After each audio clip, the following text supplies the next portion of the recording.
Hello friends, welcome back to our channel. హైదరాబాద్లో ఆషాఢం అంతా బోనాలతో సందడిగా ఉంటుంది కదా. అది చూడడానికి ఎక్కడెక్కడ నుండో జనాలు వస్తారు. నా చిన్నప్పుడు నేను కూడా ఒక్కసారైనా హైదరాబాద్ బోనాలు చూడాలి అని చాలాసార్లు అనుకునేదాన్ని. ఇప్పుడేమో వచ్చి హైదరాబాద్లోనే ఉంటున్నాం.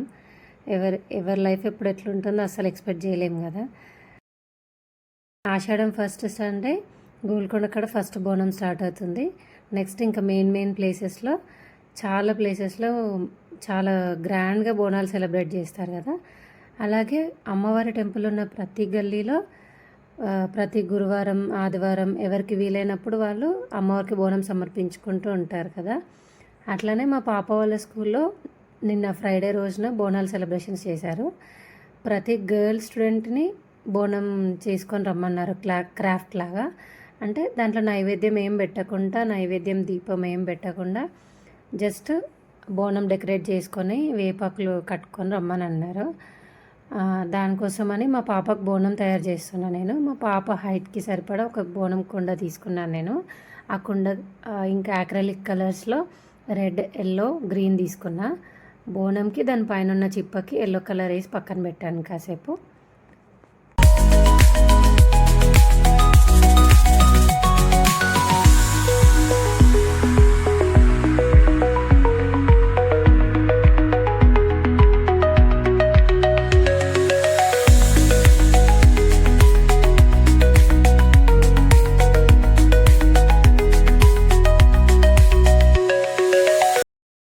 నెక్స్ట్ ఇక్కడ అమ్మవారి మొహం కోసం మార్కింగ్స్ పెట్టుకుంటున్నా పెన్సిల్ తోటి. ఎందుకనంటే అమ్మవారి మొహం కదా, క్లియర్గా మంచిగా ఈవెన్ షేప్లో రావాలని మార్కింగ్స్ పెట్టుకుంటున్నా ఫస్ట్ పెన్సిల్ తోటి. డైరెక్ట్ పెయింట్తో వేస్తే మిస్టేక్ అయితే ప్రాబ్లం అవుతుందని ఇట్లా పెట్టుకుంటున్నా. చూడండి, వీడియోలో చూపించినట్టుగా డాట్స్ పెట్టుకొని డ్రా చేస్తే కొంచెం క్లియర్గా ఉంటుంది అన్నమాట.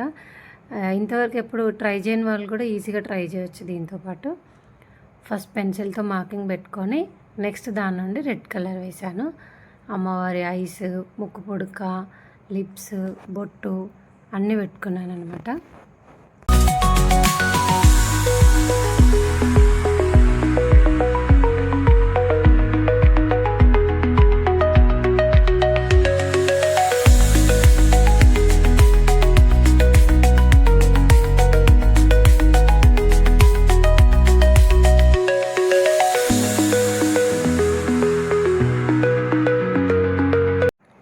పెన్సిల్ మార్కింగ్ నేను వీడియోలో కనిపించాలని కొంచెం డార్క్గా వేసాను. మీరు కొంచెం లైట్గా వేయండి. ఎందుకంటే మళ్ళీ పెయింట్ వేసాక పెన్సిల్ మార్కింగ్ కూడా కనిపిస్తుంది అనమాట కొన్నిసార్లు.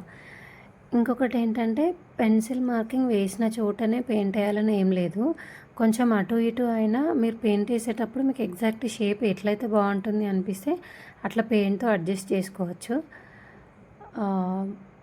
ఇంకా డార్క్గా డబుల్ కోట్ వేస్తే పెయింట్ క్లియర్గా, అంటే ఫేస్ క్లియర్గా కనిపిస్తుంది అన్నమాట అమ్మవారిది.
రాత్రి 12 అవుతుంది. డిస్టెన్స్ ఆయన కూడా పడుకోరా అంటే పడుకోకుండా ఓంకి స్వస్తికి డిస్టెన్స్, స్వస్తికి దేవత ఫేస్ ఈక్వల్ గా అట్లా ఓంకి దేవత ఫేస్ కి మధ్య ఈక్వల్ గా డిస్టెన్స్ ఉండేలాగా చూసుకొని, ఎందుకంటే ఈవెన్ గా కనిపించాలి అట్లా చూసుకొని వేసాను అనమాట. మీరు అట్లా అప్రాక్సిమేట్ గా చూసుకొని వేసుకోండి. ఇంకోటి ఏంటంటే మా పాప చూడండి నైట్ 12:30 అవుతుంది ఆ టైంకి, అయినా కూడా తన బోనం డెకరేట్ చేస్తున్నా అని అస్సలు పడుకోవట్లేదు. తనకు చాలా ఇష్టం అన్నమాట ఇట్లాంటి క్రాఫ్ట్స్, కలరింగ్ అన్నీ. అంత రెడ్ యూజ్ చేస్తున్నా గ్రీన్ యూజ్ చేయట్లేదని గ్రీన్ కలర్ పట్టుకొని అమ్మ ఈ కలరే అని పట్టుకున్నది. లాస్ట్కి ఇంకా ఓంకి అమ్మవారి ఫేస్కి మధ్యన, అమ్మవారి ఫేస్కి స్వస్తిక్కి మధ్యన ఖాళీ ప్లేసెస్ ఉంటాయి కదా, ఆ ప్లేసెస్ ఫిల్ చేయాలి, ఏదో ఒక విధంగా బోనం నిండుగా కనిపించాలని ఏదో ఇక ఆ టైంలో అట్లా థాట్ వచ్చింది. ఒక డిజైన్ వేశాను. మీకు ఏ డిజైన్ బాగుంటుంది అనిపిస్తే ఆ డిజైన్ వేయండి. ఇంకా నేను రెడ్ కలర్ యూజ్ చేయలేదు కదా, గ్రీన్ యూజ్ చేయలేదు కదా, మొత్తం రెడ్ యూజ్ చేశానని ఈ డిజైన్ ఒక్కటి మొత్తం గ్రీన్ తోటే వేశాను.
కుండకి పైన పాటు ఖాళీగా అనిపించింది.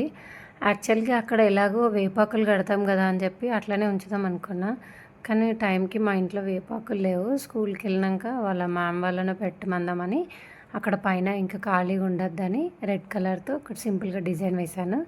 నెక్స్ట్ చిప్పకి పైనే కదా మెయిన్గా కనిపించేది, అందుకని చెప్పి చిప్ప పైన నిండుగా డిజైన్ వేశాను. పైన బార్డర్స్కి కూడా కింద కుండకైతే ఎట్లా వేసానో అట్లనే చిప్పకి చుట్టూ కూడా డిజైన్ వేసాను.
చూడండి ఫైనల్గా మా కన్నమ్మ బోనం రెడీ అయింది.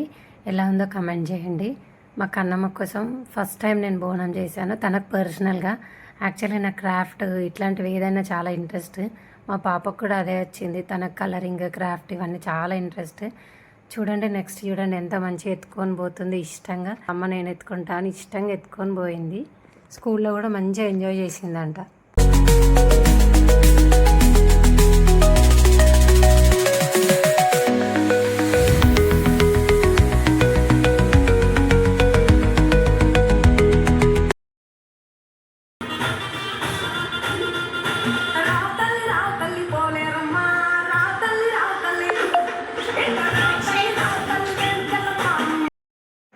హన్వి వాళ్ళ స్కూల్లో సెలబ్రేషన్స్ పిక్స్ చూడండి.